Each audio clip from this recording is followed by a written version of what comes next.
There's JP. Hi! There's JP. Justice for Mica! A standoff with protesters, an arrest by local police, an FBI raid on his house. John Paul Miller can't seem to escape the spotlight after the death of his young wife, Mica Miller, back in April.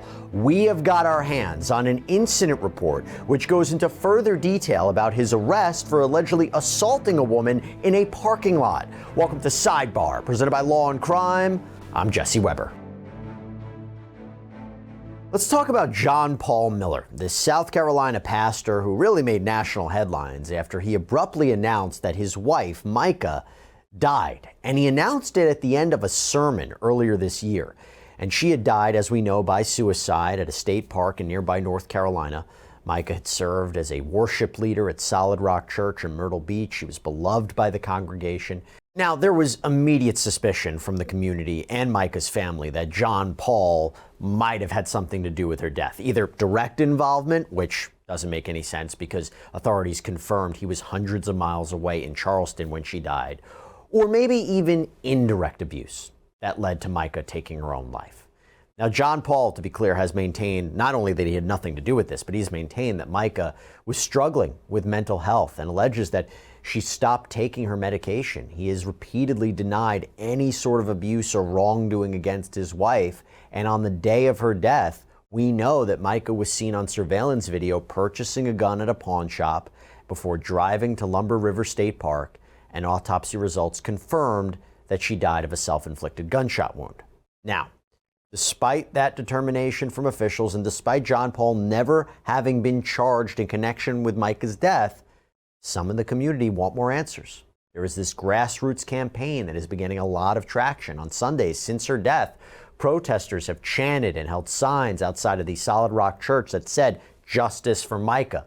Protesters also showed up to John Paul's home when FBI agents searched it at the beginning of November. Now, no information has been released about what the agents might have been looking for, or what they actually found, or what they took from the home. It's also unclear if the search had anything to do with Mica's death. Having said that, attorney Regina Ward, who actually worked with Mica before her death in order to help her file divorce papers against John Paul, she was apparently outside the home as the FBI conducted that search. And we spoke with her to find out about what she knows about that investigation. Back in June, I was served with a grand jury from the United States District Court asking for all of my materials, my file documents, and everything that I had in my possession that was related to Mica. As far as page 2 of that subpoena, well, first of all, they subpoenaed me to come down to Florence to testify before the grand jury. And they gave me an option to produce the documents and those types of things and directly to the assigned one of the assigned special FBI agents. So attached to that subpoena is a list of specific things that they wanted me to supply them with, and in that list, it specified particular things or events. I would say types of crimes that it might be related to, which obviously I cannot disclose, period, sure. Because whenever you're investigating someone, for a crime, you give them a heads up what you're coming after, then there's going to be, they have the opportunity to dispose of certain evidence. So we certainly don't want to jeopardize any sort of investigation with regard to that. As to what's going to happen next, well, that's pretty straightforward. It's going to take a little while for the FBI to get through, everything that they took out of there. But the next step is going to be that indictment, that arrest. That's what's going to happen next. Is it going to happen this month? Probably not. Next month? Probably not.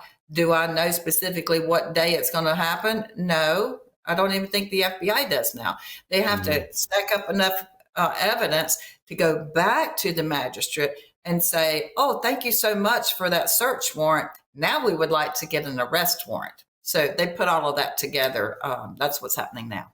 Hey, by the way, I just want to take a quick minute to thank Upside for sponsoring this episode of Sidebar, and also because they have a special Black Friday promotion. Now, if you don't know what Upside is, it's great. It is a free app that gets you cash back on daily essentials like gas, groceries, food. So when I pump my gas now or go for lunch, I can potentially use the free Upside app to get cash back. This is real cash back. It's money that appears in your Upside app that you transfer right into your bank account. So once you have the Upside app, you claim an offer for whatever you're buying. You pay as usual using your debit or credit card. You follow the steps on the app and you get paid. And you can use Upside at all different kinds of places: Shell, Mobile, 7-Eleven, Taco Bell. And here is the Black Friday kicker that I mentioned. If you download Upside right now by clicking the link in the description and you use our code BF10, you get a $10 bonus on your first purchase. This is a Black Friday special, one time only, $10 cash back bonus on your first purchase with our special code BF10. Okay, but back to this. Now, according to Russell Long, this is John Paul's attorney, his client has had to hide to avoid people who are harassing him, and says that the protests, quote, killed the church.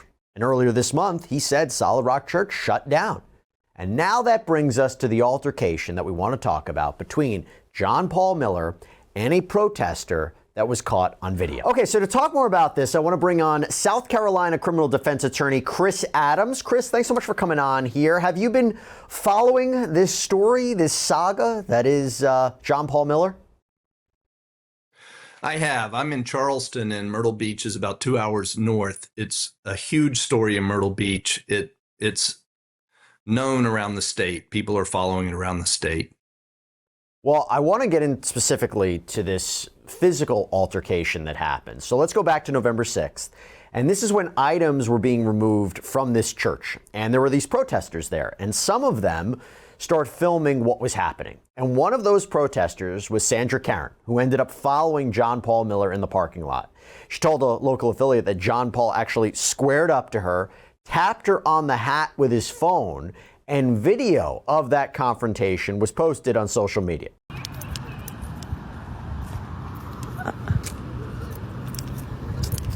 Uh-oh, y'all. What's going on? Now, police were called, but John Paul wasn't immediately arrested. Authorities caught up to him a little bit later on. And according to an arrest report from the Myrtle Beach Police Department, John Paul was picked up on a warrant by Horry County Police, taken to Myrtle Beach Jail. He was charged with third-degree assault and battery, which is a misdemeanor. He was released on bond the next day, November 7th, on a bond of $776. He's due back in court in December. But talking a little bit more about this, after John Paul was released, his attorney released a statement or said, "The bigger problem is this group of people won't leave him alone. They will not. They've driven the church to death, and they're trying to drive him to death and begging the city to help. They won't do anything for him. He has nowhere to turn." Well, now we have this incident report from Myrtle Beach Police, and it definitely gives us new insight into what Sandra Karen says happened. So it states, quote, she states that while she was on the sidewalk in front of Solid Rock Church, she observed the offender recording them from behind protesters' vehicles in the parking lot. She then went across the street to confront him. She stated that she called out to the offender to ask what he was doing. The offender walked away, but she called back out to him, and then the offender came back and met her in between two vehicles where words were exchanged, and the victim said the offender began recording her. Now, Chris, objectively, it certainly seems like Sandra Karen was the aggressor here, right? Running over to John Paul, following him in the parking lot. Does this hurt the assault claim? It does. I mean, you are entitled to defend yourself. And there's also a stand the ground law in South Carolina where if you're at your workplace and there's anyone who's committing any sort of assault at you or coming in unprovoked, you're able to defend yourself and act upon appearances. What would be a good explanation for her to come up to him, right? Because it just seems like she's not connected to this case. It almost seems like she's harassing him. Well, she's in a public space in the parking lot, and she's, unless they were trespassing, but I believe they were in a public space, and we all have a First Amendment right to approach people. That doesn't mean any person has to assume people are coming up to wish them a good day or to not cause them any sort of harm. So if he believed that she was there to inflict violence on him in any way, to push him, to shove him, he would be entitled to respond appropriately to defend himself. Let's expand upon this a little bit more, because going back to this incident report, it reads, while the offender was holding the phone up to her face, the victim said the offender asked her, "What you gonna do?" and tapped the bill of her hat 2 times and walked away, after which the victim yelled at the offender, "Don't you touch me," multiple times. Now, a couple things to break down from that. First of all, she says he tapped her hat 2 times, just 1 time, and maybe you could say it was a slip of the hand. 2 times, Chris, that feels more deliberate, right? It does. For there to be an assault and battery, there has to be an unlawful touching. And in theory, you could touch a hat of somebody and that could be an unlawful touching. However, we really, as a general matter in criminal law, we want to have some restraint on charges, and we only want to charge when people have clearly violated the law.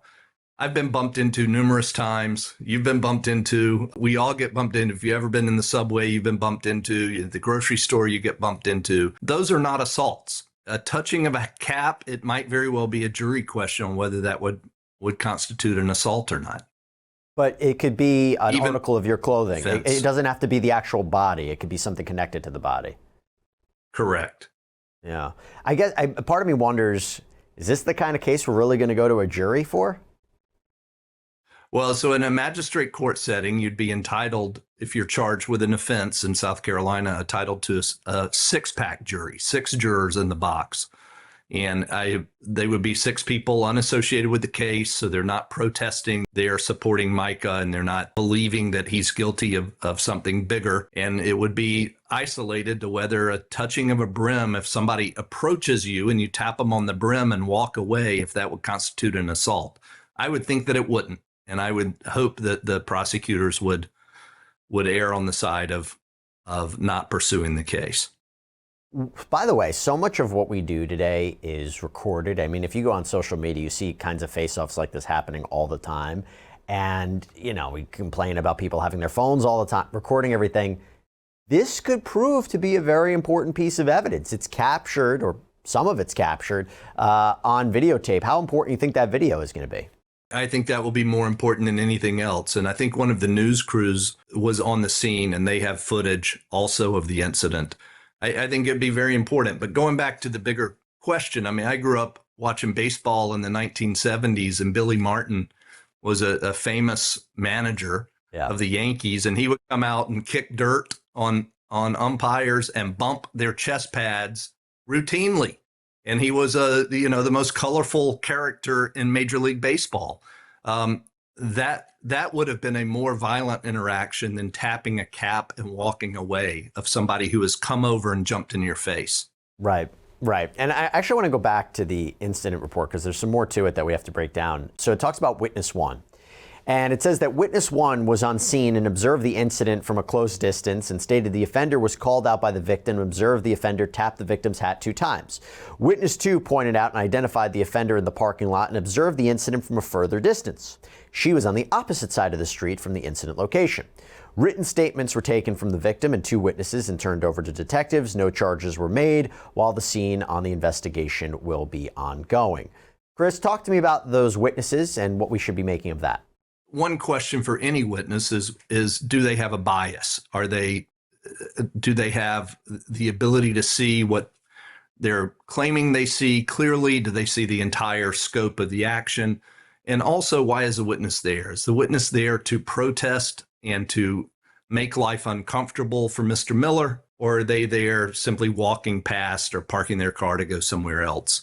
In this situation, it appears that everyone has a bias. Mr. Miller is telling people he's not responsible for the death of his wife, and he's upset that his church is being protested and he is being protested and the subject of investigation. And the protest group is there with a clear bias against Mr. Miller. They're trying to stir up and gain attention so that the police will continue investigating to see if they can't charge him somehow with the death of Mica. Facts underneath sort of why a person is there is just naturally going to shape their perspective of what occurred.